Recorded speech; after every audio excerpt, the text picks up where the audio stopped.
யாழ் அன்பு உள்ளங்களுக்கு இந்நேரம் வணக்கம். இன்றைக்கு நாங்கள் பூரி செய்ய போகிறோம். பூரி ஒன்று கோதுமை மாவில் ஒன்று ஆட்டா மாவில் செய்ய போகிறோம். இன்னொரு பூரி அது நாங்கள் செய்யக்குள்ள காட்டுறோம். பூரி குழைக்கிறதுக்கு எங்களுக்கு தேவையான பொருட்கள் உப்பும் தண்ணியும் மட்டும்தான். எண்ணெய் பொரிக்கிறதுக்கு உப்பு, இதுக்குள்ளேயும் உப்பு போடுவோம். இது ஆட்டாமா, இது கோதுமைமா. தண்ணியை கொஞ்சம் கொஞ்சமாக விடணும். விட்டு நாங்கள் நல்ல ஒரு இறுக்கமும் இல்லாமல் ஒரு பதம் குழைக்கலாம் ஆட்டும் பாருங்க.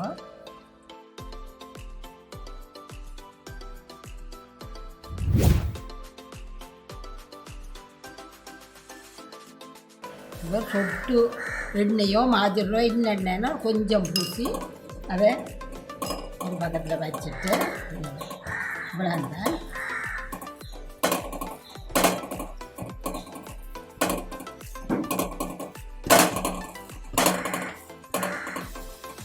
இது ஒரு 10 நிமிஷத்துக்கு நாங்கள் வச்சோம்னா காணும். 10 நிமிஷம் வச்சோம்னா சரி. இதே நேரம் இந்த ஆட்டா மாவையும் குழைச்சி வைப்போம். இதுக்குள்ள உப்பு போட்டுட்டோம்.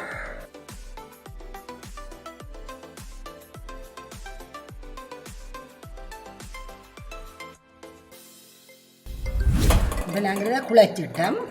இதுக்குள்ளேயும் ஒரு அரைக்கரண்டி எண்ணெயோ அல்லது நெய்யோ ஏதோ உங்களுக்கு விருப்பமான ஒரு எண்ணெய் சாமான் உண்டு இவ்வளோ இருந்தாலும் ஊற்றி அதையும் இப்படி நல்லா அமர்த்தி குழைச்சி இதையும் வையுங்க ஒரு பக்கத்தில். சரி, நாங்கள் முதல் குழைச்ச கோதுமை மாவில் பூரியை சுடுவோம். இப்போ 10 நிமிஷம் ஆச்சு. நாங்கள் ஒரு சின்ன போலாக உருட்டி வைப்போம். பூரியில் சைஸ்க்கு ஏற்ற மாதிரி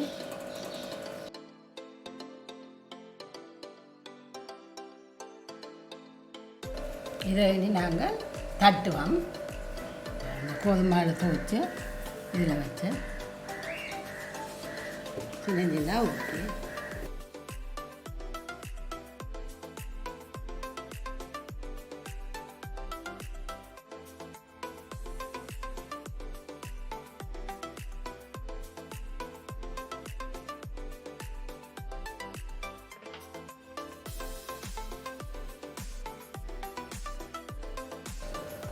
இதை உங்களுக்கு உருட்டிக்கலாம். ஒட்டிச்சு வேண்டாம். கோதுமை மாவில் தொட்டு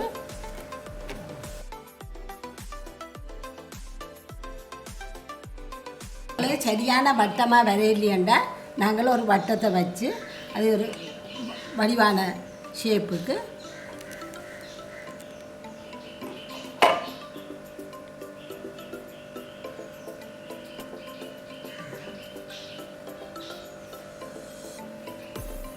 நாங்கள் இப்படி எல்லா பொரியலையும் வட்டி எடுப்போம். நீங்கள் உருட்டேக்கில் போட்டில் ஒட்டிச்சோன்னா சரியாக மாவை தூவி வெட்டுக்குவோம். நாங்கள் பட்டமாக வெட்டி வச்சுட்டு இனி பொரிப்போம். சூடாகிட்டு நீ அடுப்பை கொஞ்சம் குறைச்சிட்டு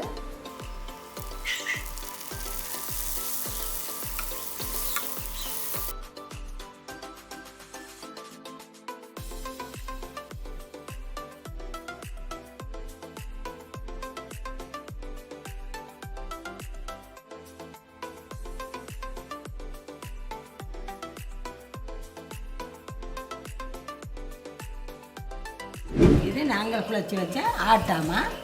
இதையும் சின்ன வட்டங்களாக குழைப்போம்.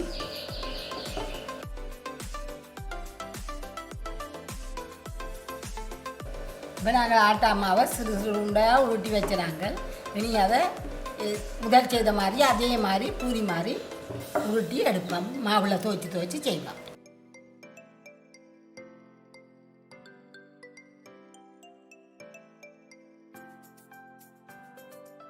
நாங்கள் இது ஆட்டா மாவுலையும் பூரி கட்டி வச்சுட்டோம். இனி இதை கொண்டே பொரிப்போம். இப்போ நாங்கள் ஆட்டா மாவு பூரியை பொரிப்போம். நீங்கள் மேலால் எண்ணெயை ஊற்ற ஊற்ற பொங்கும்.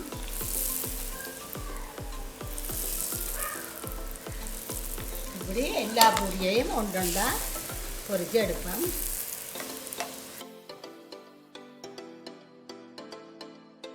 இப்போ நாங்கள் இது உப்பு போட்டு குழைச்ச கோதுமை மாவு பூரிக்கு குழைச்சமே அதே மிச்சம். அந்த மாவுலேருந்து இன்னொரு விதமான பூரி செய்ய போகிறோம். அடுக்கு பூரியை பாருங்க இந்த மாதிரி வருது. இப்போ இதையும் கொஞ்சம் பெரிய பெரிய உருண்டியெல்லாம் எடுத்து 5 உருண்டியை சேர்த்து இப்போ நாங்கள் உண்டாக்க போகிறோம்.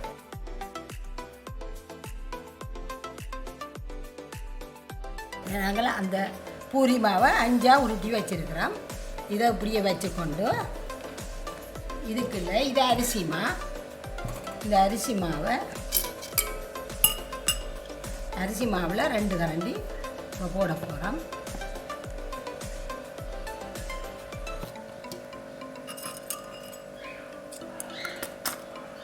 இந்த நெய்யை இதுக்குள்ளே விட்டு இதை குழைக்க போகிறோம். இந்த மாவை கரைக்க போகிறோம். இது உங்களுக்கு விருப்பமானது. நெய்யண்டா நெய் போடலாம், மாஜர் ஏதோ விருப்பம்னா ஒரு எண்ணெய், அப்படியே ஒன்றுமே இல்லாட்டி தேங்காய் எண்ணெய் நீங்கள் போடலாம்.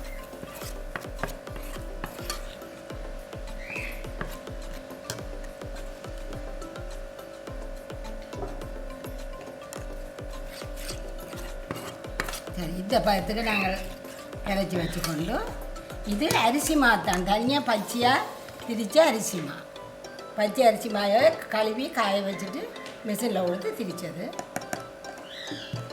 இது நீங்கள் விரும்பின ஏதாவது ஒரு எண்ணெய், உங்களுக்கு நெய்யாக இருக்கலாம், மாஜெண்ணெய் இருக்கலாம். இனி இந்த உருண்டியெல்லாம் நாங்கள் உருட்ட போகிறோம்.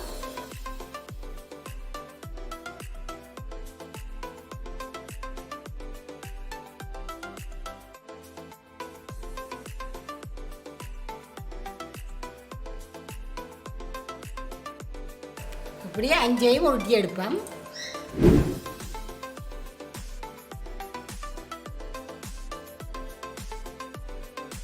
இந்த 5 பூரிகளையும் உருட்டி வச்சுட்டோம். இனி இந்த ஒவ்வொரு பூரிகளுக்கும் மேலே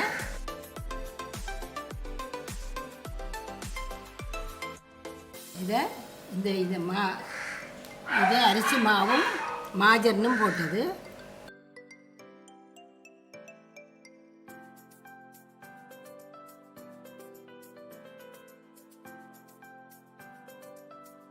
எல்லா இடம் படுப்படி பூசுங்க. இது அரிசி மாவும் நெய்யும்.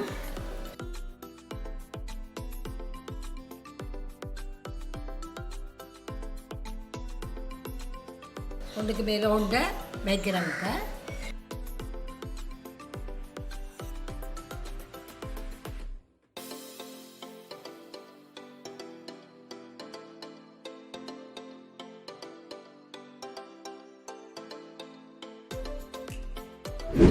இதை அப்படியே உருட்டுங்க. எல்லாத்தையும் 5ஐயும் சேர்த்து மெல்ல மெல்லமாக ஒரு உருளையாக உருட்டுங்க.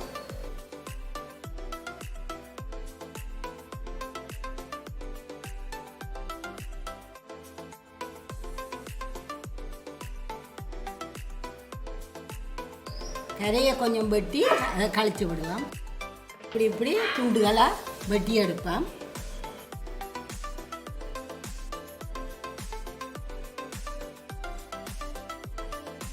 இந்த பக்கம் திருப்பி செய்தோம்னா வேறொரு உருவத்திலையும் இதே மாதிரி வெட்டின பக்கத்தில் வச்சு நாங்கள் இப்படி மடித்தோம்னா அது வேறு ஒரு உருவத்திலையும் இதை பூரி வரப்போகுது.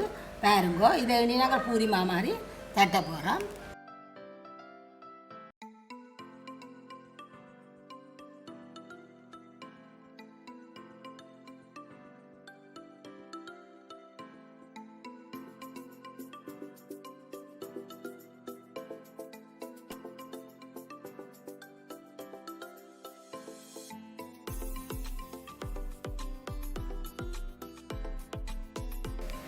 இப்போ நாங்கள் இது இந்த பக்கமாக அமர்த்தி தேய்ச்சமே அதான் இது. இப்போ நாங்கள் இதுக்கு ஒரு 2 இப்படி 2 வட்டி விடணும்.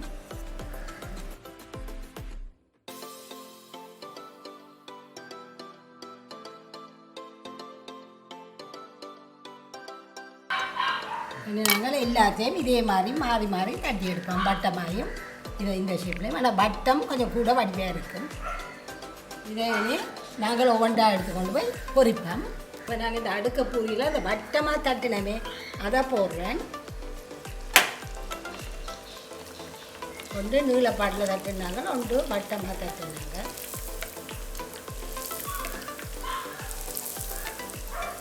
நடுவில் நீங்கள் எண்ணெய் விட விட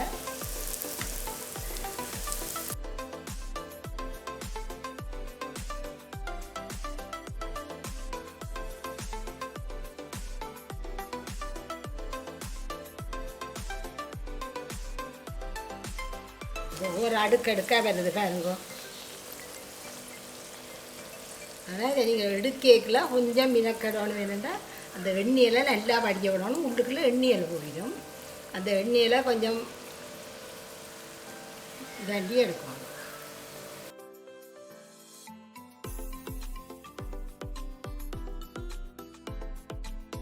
ப்ரௌன் மெல்லிய ப்ரௌன் கலர் வர கோல்ட் கலர்.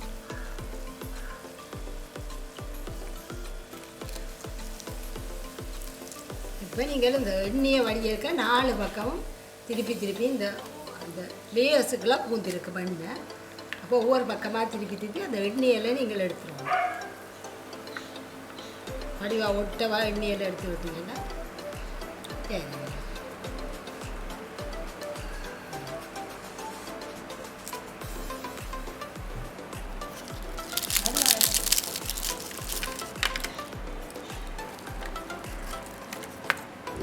நீளமாக வெட்டினா அந்த சதுரத்தை எடுப்போம் பூரியை.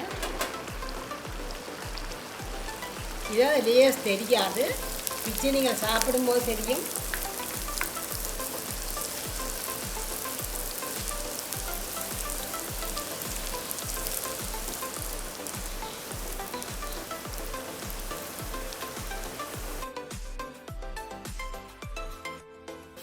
அப்படியே ரெண்டும் வேறு வேறு உருவங்களாக காட்டுது. ஒன்று வட்டமாக தட்டினது, ஒன்று நீளமாக தட்டினது. இதே மாதிரி மிச்சங்களையும் பொறிச்சு எடுங்கோ.